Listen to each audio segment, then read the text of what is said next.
313 சஹாபாக்கள் இடத்துல இன்னைக்கு அசர் நேரத்துல அல்லாஹ்வுடைய தூதர் ஸல்லல்லாஹு அலைஹி வஸல்லம் அவர்கள் அமர்ந்து என்ன செய்யலாம் அப்படின்னு கேட்கறாங்க. மக்காவாசிகள் ரெடி ஆயிட்டாங்க. ஏன்னா அவங்களுக்கு சண்டை என்பது பழக்கமாயிருச்சு. மக்காவில் 13 வருஷம் இந்த குஃபார்களோடு அடி வாங்கி அவர்களுக்கு பழக்கம். ஆனால் மதீனாவாசிகளை பொறுத்த வரைக்கும் பார்த்தீங்கன்னா ரொம்ப இலகிய மனம் குணமுடையவர்கள். அவர்கள் சண்டை சச்சரவுக்கெல்லாம் செல்ல மாட்டார்கள். அவர்கள் விவசாயிகள், மென்மையான தன்மை உடையவர்கள். அல்லாஹ்வுடைய தூதர் ரொம்ப நேரமா ஆலோசனை செய்யறாங்க. இந்த மாதிரி ஆயிரக்கணக்கான பேர் புறப்பட்டு நம்மளை மதீனாவில் அழிப்பதற்கு வருகிறார்கள், என்ன செய்யலாம் அப்படின்னு ரொம்ப நேரமா ஆலோசனை செஞ்சுட்டு இருக்கும் போது மதீனாவாசிகள் தான் அப்படியே பார்த்துட்டு ரசூலுல்லாஹ்வுக்கு ஒரு தயக்கம் வருது. ஏன்னா மக்காவை விட்டு மதீனாவுக்கு வரும் பொழுது இடத்தை கொடுத்தாங்க, சொத்துக்களை கொடுத்தாங்க, எல்லா விதமான வசதிகளையும் செய்து கொடுத்தாங்க. இப்போ என்ன கொடுக்க வேண்டியது இருக்கு? இருக்கிறது உயிர் மட்டும்தான் மிச்சம். சொத்து, சொந்தம், பந்தம் இருக்கக்கூடிய எல்லாத்தையுமே என்ன வேணுமோ கேளுங்க தரன்னு சொல்லி அர்ப்பணம் செய்த மதீனாவாசிகள் இடத்துல பெருமானார் அவர்கள் எதிர்பார்ப்பது என்ன? அவர்களுடைய உயிர். போருக்காக அவர்கள் என்ன நிலையில் இருக்கின்றார்கள் தெரியலையேன்னு பெருமானார் அவர்களுக்கு கேட்பதற்கு தயக்கம். 17 வயது சிறுவர். இங்க யாராவது 17 வயசு பசங்க இருக்காங்கன்னு தெரியல. அந்த 313 பேர் சஹாபாக்களுடைய அந்த அவையில மஸ்ஜிது நபவியில 17 வயது நபித்தோழர் சஅத் இப்னு முஆத் ரலியல்லாஹு அன்ஹு என்ற ஒரு நபித்தோழர், 17 வயசு அவருக்கு. அவர் உடனே ரசூலுல்லாஹ் தயங்குறாங்க. மதீனாவாசிகள் போருக்கு வருவார்களா? இப்படிப்பட்ட தியாகத்துக்கு அவங்க தயாராவாங்களா? ரசூலுல்லாஹ் ரொம்ப யோசிச்சுக்கிட்டு அவங்களிடத்துல எப்படி கேட்பதுன்னு தெரியாம ஆலோசனை நேரங்கள் பெருசாயிட்டே இருக்கு. அவங்களுடைய ஸ்டேட்மெண்ட் என்னன்னு ரசூலுல்லாஹ் கேட்கறதுக்காக பெருமானார் அவர்கள் பேசிட்டு இருக்கிறாங்க. அந்த மதீனாவாசிகள்ல எல்லோரும் சார்பாக அந்த 17 வயது அரும்பு மீசை முளைத்த அந்த இளைஞர் எழுந்திருச்சு. அவர் பேர் சஅத் இப்னு முஆத் ரலியல்லாஹு அன்ஹு. ஒரு வார்த்தை சொன்னார்கள். அது புகாரியிலே இடம்பெற்றிருக்கிறது. அல்லாஹ்வுடைய தூதர் அவர்களே, மதீனாவாசிகளான நாங்கள் இந்த மார்க்கத்திற்காக உயிரை கொடுக்க தயங்குகின்றோம் என்று நீங்கள் யோசிக்கிறீர்களா? உயிரை கொடுப்பதற்கு தயங்கிக் கொண்டிருந்தால், போரிலே புறமுதுகிட்டு ஓடுவோம் என்ற பயம் இருந்தால், நாங்கள் உங்கள் கரம் பிடித்து இஸ்லாத்தை ஏற்றுக்க மாட்டோம். அல்லாஹ்வுடைய தூதரே, நீங்கள் கடலில் குதிங்கள் என்று சொன்னாலும் நாங்கள் குதிப்போம். ஒரு கிணத்துக்குள் குதியுங்கள் என்று சொன்னாலும் நாங்கள் குதிப்போம். ஏனென்றால் உங்களை நாங்கள் பின்பற்றுவதற்காக, இந்த தீனுல் இஸ்லாத்திற்காக, உங்களுக்காக ஜான் மால் அனைத்தையும் கொடுப்போம். எனவே நீங்கள் தயக்கம் காட்ட வேண்டாம் யா ரசூலுல்லாஹ், எங்களை தைரியமாக அடையுங்கள், நாங்கள் வர தயாரா இருக்கிறோம்னு. எத்தனை வயசு சிறுவர் தான்? எத்தனை வயசு? 17 வயது சிறுவர். ஒட்டுமொத்த மதீனாவாசிகள் சார்பாக அவருடைய அந்த பிரச்சாரம் அமைந்தது. பெருமானார் அவர்கள் உடனே சந்தோஷப்பட்டு அந்த போருக்கான ஆயத்தமாகிறார்கள். கிட்டத்தட்ட அன்றைய தினம் வியாழக்கிழமை ரசூல் ஸல்லல்லாஹு அலைஹி வஸல்லம் அவர்கள் இந்த மஷூராவெல்லாம் முடிச்சிட்டு அசருக்கு பிறகு பத்ர் களத்திற்கு புறப்படுகிறார்கள். இந்த சஅத் இப்னு முஆத் மதீனாவிலேயே சிறு வயது உடையவர். ஆனால் அந்த மதீனாவாசிகள் சார்பாக அல்லாஹ்வுடைய தூதரே, உங்களுக்காக, அந்த மார்க்கத்திற்காக நாங்கள் உயிரை கொடுக்க தயார் என்று சொன்னாரே, அவருக்கு அல்லாஹ் கொடுத்த சிறப்பு என்ன தெரியுமா? சஅத் இப்னு முஆத் ரலியல்லாஹு அன்ஹு அவர்கள் பிற்காலத்திலே வஃபாத் ஆகிறார்கள். அல்லாஹ்வுடைய தூதர் அவர்கள் சொன்னார்கள், சஅத் இப்னு முஆத்துடைய வரவுக்காக அல்லாஹ்வுடைய அரிசி சிரித்தது. சஅத் இப்னு முஆத் அவர்களுடைய வருகைக்காக சொர்க்க லோகத்திலே, மலக்குகள் வானலோகத்திலே அவர்கள் ரொம்ப சந்தோஷப்பட்டார்கள். இப்படிப்பட்ட ஒரு தியாகியை இன்னைக்கு அவருடைய உயிரை இந்த வானலோகம் சந்திக்க போகிறது என்று சொல்லக்கூடிய அளவுக்கு உலகத்தில் எந்த மரணத்திற்கும் அல்லாஹ்வுடைய அரிசி குலுங்கி சிரித்ததில்லை. ஆனால் சஅத் இப்னு முஆத் என்ற அந்த 17 வயது அரும்பு மீசை முளைத்த அந்த நபித்தோழருக்காக அந்த பத்ர் களத்திலே நாங்கள் உயிரை கொடுப்போம் யா ரசூலல்லாஹ், நாங்கள் தயங்க மாட்டோம் யா ரசூலல்லாஹ், நீங்கள் கடலில் குதிக்க சொன்னாலும் நாங்கள் குதிப்போம் யா ரசூலல்லாஹ், நீங்கள் என்ன கேட்டாலும் இந்த மார்க்கத்திற்காக ஃபிதாக அபி வ உம்மி யா ரசூலல்லாஹ், என்னுடைய தாயும் தந்தையும் எங்களுடைய சொத்துக்களும் எங்களுக்கு அல்லாஹ் கொடுத்த உயிரையும் இந்த மார்க்கத்திற்காக நாங்கள் அர்ப்பணிக்க தயார் என்று சொன்ன அந்த தியாகியுடைய மரணம் வானலோகம் சந்தோஷப்பட்டது. அப்படிப்பட்ட தியாகியுடைய உயிரினுடைய வரவுக்காக வானலோகம் சந்தோஷப்பட்டது என்று ரசூலுல்லாஹ் சொல்றாங்க. அல்லாஹ்வுடைய அரிசி சிரித்தது என்று அல்லாஹ்வுடைய தூதர் அவர்கள் சொன்னார்கள். பெருமானார் அவர்கள் சஹாபாக்களை எல்லாம் அழைத்துக் கொண்டு வருகிறார்கள். அதிலே திரளாக நிறைய இது போன்ற சிறுவர்கள் தான் வந்தார்கள். 16 வயது, 17 வயது. அல்லாஹ்வுடைய தூதர் அவர்கள் எல்லாத்தையும் கேப்டனா யாரை செலக்ட் பண்றாங்க, போருக்காக யாரெல்லாம் போகலாம்னு சொல்லி அதுல நேற்றைய தினம் நாம் பார்த்த சஅத் இப்னு அபி வக்காஸ் ரலியல்லாஹு அன்ஹுடைய உடன் பிறந்த தம்பி உமைர் இப்னு அபி வக்காஸ் என்ற அவருடைய பெயர். அவருக்கு 16 வயசு. அவரும் வந்து நிற்கிறார். அல்லாஹ்வுடைய தூதர் அவர்கள் கேட்டாங்க, உமைர், உங்களுக்கு இப்பதானே 16 வயசு ஆகுது? இல்லை யா ரசூலுல்லாஹ், நான் நல்லா ஹைட்டா இருக்கிறேன். எங்க கூப்பிடுறது இருக்குங்க, சகர் சாப்பாடு மந்தி போடுறாங்கன்னு கூப்பிடுறாங்களா? சகருக்கு அந்த பள்ளிவாசல்ல மந்தி. நேற்று கூட சொன்னார் ஒருத்தர், அதுல ஒரு பண்டாரி சொன்னாரு, பிரியாணி போட்டா 100 பேருக்கு எக்ஸ்ட்ரா போடணும். சாம்பார் சாதமா இருந்தாலும் 50 பேருக்கு குறைவா போடணுமா? அவருக்கு ஒரு இது இருக்கு. வெறும் சாம்பார் ஊறுகாய் முட்டைன்னு சொன்னா கூட்டம் கம்மி தான். ஏன்னா 4-5 இடத்துல சகர் போடுறாங்க. பிரியாணி இருந்தா தப்பா நினைக்க கூடாது. அதாவது ஒரு ஆர்வம். இங்க ரசூலுல்லாஹ் கூப்பிடுறது மந்தி, இரவாஞ்சேரி மந்திக்கு போறதுக்காகவா அல்லது வேற ஏதாவது அவார்டு கொடுக்கறதுக்காகவா? உயிர் போனா ஒண்ணு உயிர் மிஞ்சும், இல்லை என்றால் மௌத்தாகும். அந்த போருக்காக 16-17 வயது சிறுவர் உமைர் இப்னு அபி வக்காஸ் வந்து நிக்கிறாங்க. அல்லாஹ்வுடைய தூதர் அவர்கள், சஅத் இப்னு அபி வக்காஸ் உங்க தம்பி தானே, இவருக்கு என்ன வயசு? யா ரசூலுல்லாஹ், அல்லாஹ்வுடைய ரசூலிடத்துல போய் சொல்ல முடியாது அல்லவா? யா ரசூலுல்லாஹ் 16 வயசு தான் ஆகுது. இல்ல யா ரசூலுல்லாஹ், நான் வருவேன்னு அனுப்பிக்கிறார். அல்லாஹ்வுடைய தூதர் அவர்கள், தம்பி நீங்க ரொம்ப சின்ன வயசுப்பா அப்படின்னு சொல்றாங்க. இல்ல யா ரசூலுல்லாஹ், நானும் வரேன்னு சொல்லி இப்படி 16 வயது, 17 வயது, 18 வயது சிறுவர்கள் எல்லாம் அந்த போர்களிலே கலந்து கொள்கிறார்கள். எதற்காக? உயிரை தியாகம் செய்வதற்காக. எதற்காக அந்த உயிர் தியாகம்? நாம் எல்லாம் இன்று இஸ்லாமியர்களாக இந்த உலகத்தில் இருப்பதற்காக, இந்த இஸ்லாம் நம்மை வரை வந்து சேருவதற்காக.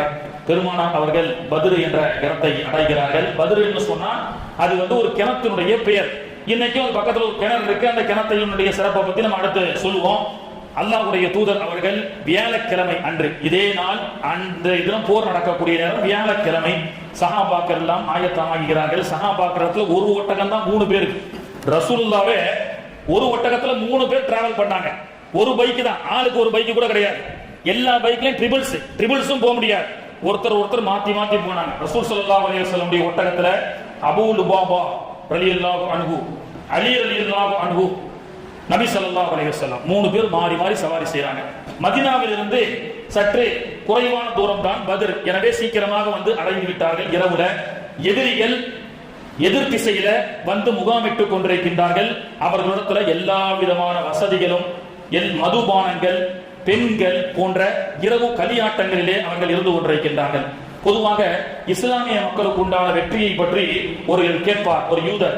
இஸ்லாமிய வரலாற்றுல அதிகமாக போர்களிலே குறைவாகவும் பலத்தால் குறைவாகவும் இருந்த இஸ்லாமியர்கள் வெற்றி அடைவது எப்படி என்று சொல்லி ஒற்றை வரியில் சொல்வார்கள், நீங்கள் எல்லாம் போருக்கு சென்றால் குடியும் கூத்துமாக செல்வீர்கள், ஆனால் இஸ்லாமியர்கள் போருக்கு சென்றால் தஸ்பீஹோடு சஜிதா செய்வார்கள்.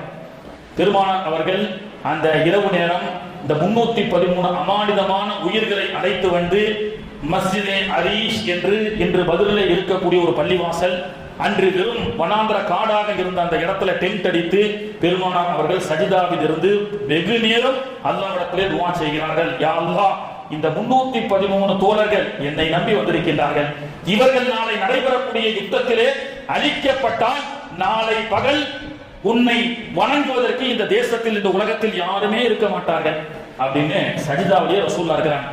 அந்த சஜிதாவிலே பெருமானார் அவர்கள் இருந்த அந்த டென்ட் தான் இன்னைக்கு மஸ்ஜிதே அரீஷ் என்ற ஒரு பள்ளிவாசல். அல்லாஹ் தஆலா செல்லக்கூடிய வாக்கியத்தை தருவானாக.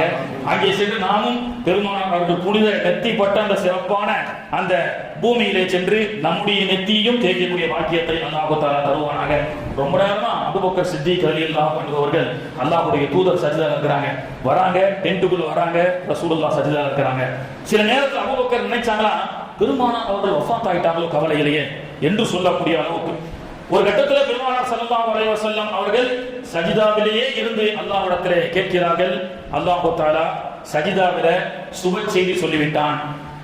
அல்லாஹ் தஆலா வானவர் கோமான் நபியே நீங்கள் கவலைப்படாதீர்கள், வானவர் கோமான் ஜிப்ரீலோடு 100 கணக்கான மலக்குகள் வலகத் நஸரகுமுல்லாஹு பிபத்ரி வ அன்தும் அதில்லத்தன், அதாவது உங்களுக்கு வானவர் கோமான் ஜிப்ரீல் மூலமாக ஆயுதங்களோடு மலக்குகள் இறங்கிவிட்டார்கள், எனவே நீங்கள் கவலைப்படாதீர்கள். அந்த வஹியும் என்றும் ஆயத்துகளை மட்டுமே கொண்டு வந்த ஜிப்ரீல் அன்று மலக்குகளோடு ஆயுதத்தோடு வந்தார்கள். பெருமானார் அவர்கள் அப்போதான் சஜிதாவிலிருந்து எதிர்ச்சி அபூபக்கர் சித்திக் ரலியல்லாஹு இடத்துல அன்னைக்கு வியாழக்கிழமை நடுவு நிசியில பெருமானார் அவர்கள் ஸ்கெட்ச் பண்றாங்க. அந்த இடத்துல நடைபெறக்கூடிய அந்த இடத்துல பெருமானார் அவர்கள் என்ன சொன்னாங்க, அந்த இடத்தெல்லாம் சுட்டி காண்பித்து, அபூபக்கரே இங்கே நாளைக்கு அபூஜஹலுடைய தலை கிடைக்கும், இங்கே உத்பாவுடைய செத்து கிடப்பான் அப்படின்னு ஒவ்வொரு இடத்தை சுட்டி காண்பித்து நாளைக்கு நடக்கக்கூடிய அந்த போரினுடைய முடிவை பெருமானார் அவர்கள் அபூபக்கர் இடத்திலே சொன்னார்கள். அபூபக்கர் ரலியல்லாஹு சொன்னாங்க, பெருமானார் அவர்கள் சஜிதாவிலே விழுந்த பரக்கத்தை கொண்டு எவனுடைய தலையெல்லாம் எங்கே விழும் என்பதை பெருமானார் அவர்கள் வியாழக்கிழமை அன்று எனக்கு எந்த இடத்தை சுட்டி காண்பித்து சொன்னார்களோ அந்த இடத்தை விட்டு அவர்கள் தலை தாண்டவில்லை. கரெக்டா எக்ஸாக்டா அங்கே இருக்கு. அல்லாஹ் தஆலா அப்படிப்பட்ட வெற்றியை கொடுத்தான். எதிரிகள் 1000 பேர், ஆனால் சஹாபாக்கள் பயந்து விடக்கூடாது என்பதற்காக அவர்களை குறைவாக அல்லாஹ் தஆலா காண்பித்தான். மலக்குகள் இறங்குகிறார்கள். வலகத் நஸரகுமுல்லாஹு பிபத்ரின் வ அன்தும் அதில்லா. பத்ர் களத்திற்கு சென்றால் உங்களுக்கு தெரியும், மலக்குகள் இறங்கிய மலை ஜபலுல் மலாயிகா அப்படின்னு சொல்லுவாங்க. அந்த மலையில தான் 3000 மலக்குகள் என்றும் அல்லாஹ் சொல்றான், 5000 மலக்குகள் என்று அல்லாஹ் சொல்றான். நீங்க அந்த பத்ர் களத்துல நீங்க போய் பாத்தீங்கன்னா இந்த வரலாறு அப்படியே நீங்க அந்த இது பண்ணி பாருங்க. ரசூலுல்லாஹ்வுடைய டென்ட், இன்னைக்கு அது பள்ளிவாசல், அந்த பள்ளிவாசலுக்கு பக்கத்துல ஜபலுல் மலாயிகா என்ற ஒரு அற்புதமான மணல் நிறைந்த ஒரு மலை, கல்லு கிடையாது, பாறை கிடையாது, மோது மாதிரி, அது ஒரு மணலாவே இருக்கும், அது அப்படியே ஜலிக்கப்பட்டதாகவே இருக்கும்.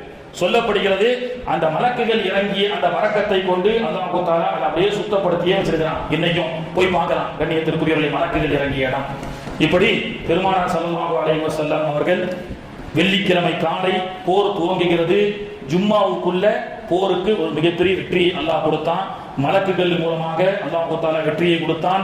எதிரிகளே பிற்காலத்தில் இருந்தவர்கள் சொன்னார்கள், இருந்து எங்களை தாக்கியவர்கள் சஹாபாக்களை விட புது முகங்களை எல்லாம் பார்த்தோம், விசித்திரமாக பார்த்தோம் என்று எதிரிகளும் சொன்னார்கள். சஹாபாக்களும் சொன்னாங்க, நாங்க வாளை மட்டும் தான் ஏந்தினோம், ஆனால் யாரோ ஒருத்தர் தலையை வெட்டிட்டு போயிட்டார் அப்படின்னு சொல்லி அல்லாஹ் தஆலா மலக்குகளை கொண்டு அங்கே உதவி செய்தான். அதிலே இன்னொரு சுவாரஸ்யமான செய்தி என்னவென்று சொன்னால், அபூஜஹல் பெருமானார் அவர்கள் போருடைய சஃபிலே நிற்க வைக்க கொண்டிருக்கின்றார்கள். முஆத், முஅவ்வித் என்று சொல்லக்கூடிய 2 சிறுவர்கள், அதாவது அப்துர் ரஹ்மான் பின் அவுஃப் ரலியல்லாஹு தான் இந்த விஷயத்தை சொல்றாங்க. அதாவது என் பக்கத்துல யாராவது நல்ல வீரர்கள் இருந்தா கொஞ்சம் சப்போர்ட்டா இருக்குமேன்னு அந்த போர் சஃப்ல நின்ற, என் வலது பக்கத்துல முஆத், இடது பக்கத்துல முஅவ்வித், ரெண்டும் சின்ன பசங்க.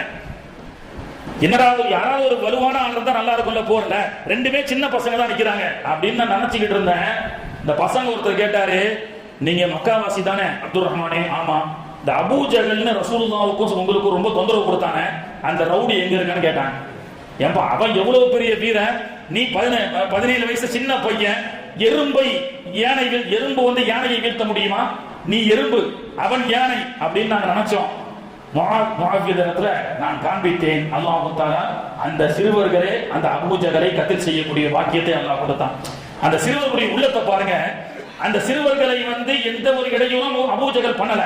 ஆனால் அபூஜஹல் நபிகள் நாயகத்தை திட்டிருக்கின்றார் அல்லவா, என்னுடைய ஹபீப் ஸல்லல்லாஹு அலைஹி வஸல்லம் அவர்களை திட்டிய அந்த கயவனை நான் என் கையால் கொல்வேன் என்று அந்த 17 வயது சிறு உள்ளத்தில் இருக்கக்கூடிய அந்த முஹப்பத், நபியின் மீது கொண்டிருக்கக்கூடிய அந்த பிரியம், சகோதரர்களே, அப்படியாக பல சுவாரஸ்யமான நிகழ்ச்சிகள் நடைபெற்றது.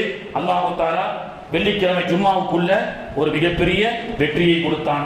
அந்த பத்ர் களத்துல தான் ஸல்லல்லாஹு அலைஹி வஸல்லம் அவர்கள் இரவுல தண்ணீர் இல்லை என்று சஹாபாக்கள் எல்லாம் பக்கத்துல ஏதாவது குளம், குட்டை, கிணறுகள் இருக்கான்னு பார்த்து சொன்னாங்க. ஒரு நபித்தோழர் எல்லா இடத்துலையும் போகும்போது ஒரு நபித்தோழர் சொன்னாரு, அல்லாஹ்வுடைய தூதர் அவர்களே, இந்த மாதிரி ஒரு கிணறு இருக்கு, ஆனா அந்த தண்ணியை பயன்படுத்த முடியாது, அது ரொம்ப அசுத்தமா இருக்குது, பாலும் கிணறா இருக்கு அப்படின்னாங்க. பெருமானார் அவர்கள் அந்த கிணறுக்கு போய் தன்னுடைய முபாரக்கான உமிழ் நீரை அதிலே துப்பினார்கள். அந்த தண்ணீர் உடனே சுத்தமானதாக ஆகியது. அந்த தண்ணீரை நாங்கள் குடிப்பதற்காக, ஒழு செய்வதற்காக பயன்படுத்தினோம். பெருமானார் அவர்களுடைய உமிழ் நீர் பட்ட எச்சி, பெருமானார் அவர்கள் ஒழு செய்து ஊற்றிய அந்த தண்ணீர், சஹாபாக்கள் ஒழு செய்த அந்த முபாரக்கான தண்ணீரை நம்ம பார்க்கணும்னு ஆசையா இருக்கா இல்லையா? பத்ருக்கு போனா பிகிர் ஷிஃபா அப்படின்ற ஒரு கிணறு இருக்கு. அந்த கிணத்தினுடைய தண்ணீரை இன்னைக்கும் ஆட்சிகள் பிடித்துட்டு வராங்க. ஏன்னா பெருமானாருடைய உமிழ் நீர் பட்ட தண்ணீர், உமிழ் நீர் பட்ட தண்ணீர் அது வேறு ஷிஃபாவாக என்றும் இருக்கிறது. உக்காஷா ரலியல்லாஹு அன்ஹு என்ற ஒரு சஹாபி, அவங்க சொல்றாங்க, என்னுடைய வால் உடைஞ்சு போச்சுங்க. அப்ப பெருமானார் ஸல்லல்லாஹு அலைஹி வஸல்லம் இடத்துல, அல்லாஹ்வுடைய தூதரே, என்னுடைய வால் உடைஞ்சு போச்சு, நான் எப்படி சண்டை போடுறதுன்னு கேட்டாங்க. பெருமானார் ஸல்லல்லாஹு அலைஹி வஸல்லம் அவர்கள் ஒரு கட்டையை கொடுத்தாங்க. இதை வச்சு போர் செய்யினாங்க உக்காஷா ரலியல்லாஹு கிட்ட. உக்காஷா ரலியல்லாஹு சொன்னாங்க, பெருமானார் அவர்கள் என்னுடைய வாளுக்கு பதிலாக ஒரு கட்டையை கொடுத்தாங்க. அந்த கட்டை எப்படிப்பட்டது என்று சொன்னால், எதிரிகளை தாக்கி அடித்து விட்டு மீண்டும் வரும். நேற்று சொன்ன மாதிரி கிடையாது, சாத் இப்னு அபீ வக்காஸ் மாதிரி இல்ல, இது ஒரு ரிமோட் கட்டை. இந்த கட்டையின் மூலமாக என்ன செஞ்சாங்க, போர் செஞ்சாங்க. ஒரு அதிசய கட்டையாகவே மாறியது. அந்த உக்காஷா ரலியல்லாஹு சொல்றாங்க, நான் வஃபாத் ஆகிற வரைக்கும் பல போர்களிலே கலந்து கொண்டு பெருமானார் அவருடைய முபாரக்கான அந்த கஷப்பை கொண்டு சென்று நான் சண்டை புரிவேன், அதனால் எனக்கு அல்லாஹ் மிகப்பெரிய வெற்றியை கொடுத்தான் என்று சொன்னார்கள். அந்த உக்காஷா ரலியல்லாஹு அன்ஹு அவர்கள் தான் படகின் மூலமாக, அவர்கள் கட்டையோட ரிலேட் ஆயிட்டாரா இல்லையா, படகின் மூலமாக பாகிஸ்தான் கஜகிஸ்தான் வழியாக வந்து அவருடைய அடக்கஸ்தலம் பரங்கிப்பேட்டையில் இருக்கிறது. உக்காஷா ரலியல்லாஹு சஹாபியுடைய பத்ரீன்கள், 2 பத்ரீன்களுடைய அடக்கஸ்தலம் நம் தமிழகத்தில் உண்டு. ஒன்று கேரளத்தில் இருக்கக்கூடிய தமீமுல் அன்சாரி ரலியல்லாஹு அன்ஹு, இன்னொன்று பரங்கிப்பேட்டையில் இருக்கக்கூடிய உக்காஷா ரலியல்லாஹு அன்ஹு. 2 பேருமே நபிகள் நாயகத்தின் சமகாலத்தில் வாழ்ந்தது மட்டுமல்ல, பத்ர் போரிலே கலந்து கொண்ட சஹாபாக்கள். அல்லாஹ் தஆலா இந்த நம் தமிழகத்திலே துயில் சாயக்கூடிய பாக்கியத்தை கொடுத்தான். தமீமுல் அன்சாரி ரலியல்லாஹு அன்ஹு அவர்கள் மதீனாவிலிருந்து இந்தியாவை இலக்கா வச்சு வந்துட்டாங்க. மார்க்கத்தை பரப்பிக் கொண்டு பாகிஸ்தானுக்கு வந்துட்டாங்க. பாகிஸ்தான்ல உடல்நிலை சரியில்லை, வயசாகி போச்சு. ஆனாலும் அவங்க என்ன சொன்னாங்க தெரியுமா, என்னுடைய இலக்கு இந்தியாவுக்கு போகணும், தமிழ்நாட்டுக்கு போகணும், ஆதிபிதா ஆதம் நபிகளுடைய வாழ்ந்த அந்த ஊருக்கு போகணும்னு வராங்க. பாகிஸ்தான் மக்கள் சொன்னாங்க, இல்ல இல்ல, இன்றைய இருக்கக்கூடிய உங்களுடைய சூழல்ல உங்களால போக முடியாதுன்னு சொன்னாங்க. வர வழியில படகிலே அவர்கள் வஃபாத் ஆகிறார்கள். அவர்கள் ஜனாசாவை கொண்டு வந்து கோவளம் கரையிலே அடக்கம் செய்கிறார்கள்.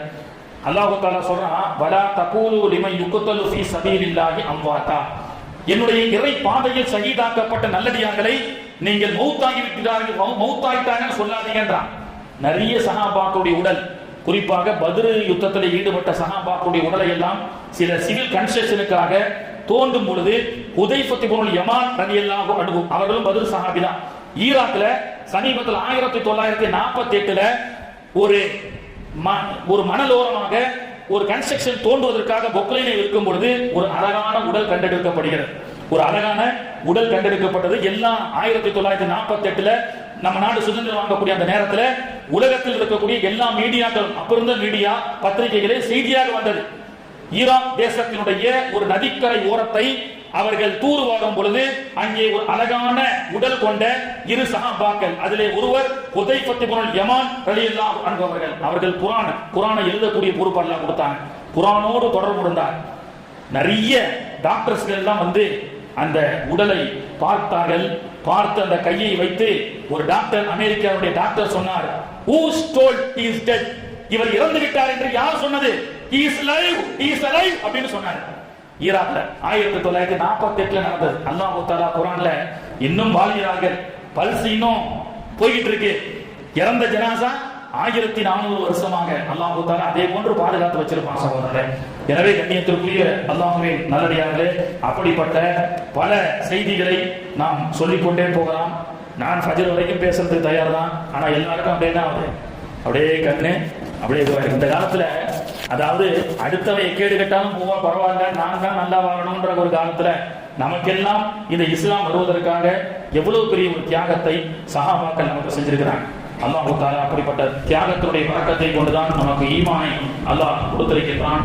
வல்லர் ரஹ்மான் அந்த சஹாபாக்களுடைய பறக்கத்தை கொண்டு தீனுல் இஸ்லாத்தை நிலைத்திருக்க செய்யக்கூடிய வாக்கியத்தையும் ஹிதாயத் என்ற நல்ல வழியையும் அல்லாஹ் தஆலா தந்து நம்முடைய இறுதி முடிவையும் அல்லாஹ் தஆலா நல்ல முடிவாக ஆக்கி அருள் புரிவானாக.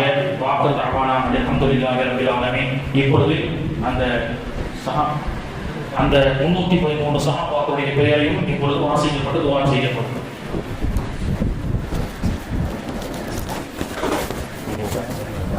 கண்ணாடி ஓட உங்களுக்கு ஜாஸ்தி ஜாஸ்தி